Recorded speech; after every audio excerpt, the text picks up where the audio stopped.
नमस्कार मित्रांनो, मी राजेंद्र सुरोशे. बिंदास ब्लॉग या चॅनलमध्ये सर्वांचं स्वागत आहे. तर मित्रांनो, मी आज तुमच्यासमोर याकरता आलेलो आहे. मित्रांनो, शेतकरी जर म्हटलं तर लोकांचा पाहण्याचा दृष्टिकोन बदलतो. शेतकऱ्याविषयीच का लोकांचा पाहण्याचा दृष्टिकोन बदलतो. तो दृष्टिकोन त्यांचा काय बदलतो तर शेतकऱ्याचं नाव जरी ऐकलं तरी काही लोकांना असं वाटतं की शेतकरी गरीब आहे, शेतकऱ्याकडे पैसा नाही, शेतकरी अनपढ आहे, शेतकरी गावारी, शेतकरी काही बी, शेतकऱ्याकडे काहीच नाही, असं लोकांचा बऱ्याच जणांचा पाहण्याचा दृष्टिकोन वेगळा आहे. तर मित्रांनो, असा लोकांचा वेगळा दृष्टिकोन पाहण्याचा बदलल्यामुळं लोक आज शेतकऱ्याला मुली देत नाहीत, मुली द्यायला घाबरत आहेत. तर मित्रांनो, एकच सांगन की तुम्ही मुली देऊ नका, पण तुम्ही शेतकऱ्याची स्थिती आधी जाणून घ्या. शेतकऱ्याकडे काय आहे, काही नाही. शेतकरी गरीब जरी असला तरी मनाने खूप श्रीमंत असतो. शेतकरी गरीब जरी असला तर त्याच्याकडे सर्व काही असतं. शेतकरी गरीब जरी असला तरी पण शेतकऱ्याकडे जे नाही ते खायला असतं, जे नाही ते प्यायला असतं. सर्व काही गोष्टी असतात, सहज उपलब्ध असतात शेतकऱ्याकडे. कसं तुम्ही किती मोठ्या नोकरदाराला मुलगी दिली, किती पैशावाले जर दिली तर त्याच्याकडे तुम्हाला ताजा माल खायला भेटणार नाही. त्याच्याकडे कधी शिळाच माल असणार खायला बाजारातून, आणि त्यावेळेस त्याला खायला भेटणार. तर शेतकऱ्याकडे नाही, शेतकऱ्याकडे सर्व काही गोष्टी उपलब्ध असतात. सर्व काही म्हणण्यापेक्षा तुम्हाला मी दाखवून काय काय गोष्टी असतात, काय काय नाही. जेवढ्या माझ्याकडे तेवढ्या मी तुम्हाला गोष्टी दाखवणार आहे. त्यामुळं ज्या व्यक्तींना असं वाटत असेल की शेतकऱ्याला मुलगी देऊ नये तर त्या व्यक्तींनी जरूर अवश्य विचार करावा. शेतकऱ्याकडे काय आहे, काय नाही, आणि नोकरदाराकडे काय आहे, काय नाही. तुम्हाला नोकरदाराकडे नुसता पैसाच पाहायला भेटेल, त्याच्याकडे काय भेटणार नाही, मान भेटणार नाही, सन्मान भेटणार नाही, नुसता पैसा. तुम्ही जर गेले तर तुम्हाला गेल्या तांब्या भरून पाणी भेटणार नाही नोकरदाराच्या घरी. ते तुम्हाला गरीबच समजणार, शेतकरी समजणार. तसं शेतकऱ्याच्या घरी जा तुम्ही, गेल्या हातपाय धुवायला पाणी देणार, गेल्या तांब्या देणार भरून. तुम्ही हातपाय पुशेपर्यंत तुम्हाला चहा तयार होणार. असं शेतकऱ्याच्या घरी सर्व काही गोष्टी असतात मित्रांनो. सांगताना तेवढ्या कमी द्या. दुसरे म्हणजे शेतकऱ्याकडं माणुसकी ही नावाची चीज आहे का, माणुसकी ही नावाची चीज शेतकऱ्याकडे तुम्हाला भरपूर पाहायला भेटेल. त्यामुळे मित्रांनो, तुम्ही शेतकऱ्याचा विचार करा आणि शेतकऱ्याकडे पाहण्याचा दृष्टिकोन बदला मित्रांनो. तर तुम्हाला आता शेतकऱ्याकडे काय ज्या वस्तू उपलब्ध असतात त्या मी दाखवून देणार आहे. तर चला तर मित्रांनो, तुम्हाला माझ्या शेतामध्ये काय काय आहे, जे उपलब्ध आहे मी दाखवतो तुम्हाला. व्हिडिओ पुढे स्किप करू नका, व्हिडिओ पूर्णपणे पहा. तुम्हाला व्हिडिओ पाहण्यामध्ये गावाकडची स्थिती कशी असते ते तुम्हाला पाहायला भेटणार आहे. त्यामुळे शेतकऱ्याकडे काय काय आहे, काय काय ते सुद्धा पाहायला भेटणार. त्यामुळे व्हिडिओ पुढे स्किप करू नका, व्हिडिओ शेवटपर्यंत पहा. चला तर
तर मित्रांनो, पाहिलं का तुम्ही शेतकऱ्याच्या मळ्यामध्ये काय काय असतं, शेतकऱ्याच्या रानामध्ये भरपूर काही असतं, ताजा माल असतो शेतकऱ्याचा खायला.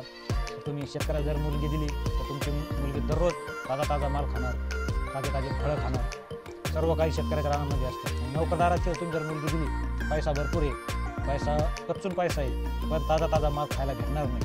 नुसता पैसा पाहायचा, पोट भरायचं, शांत झोपायचं.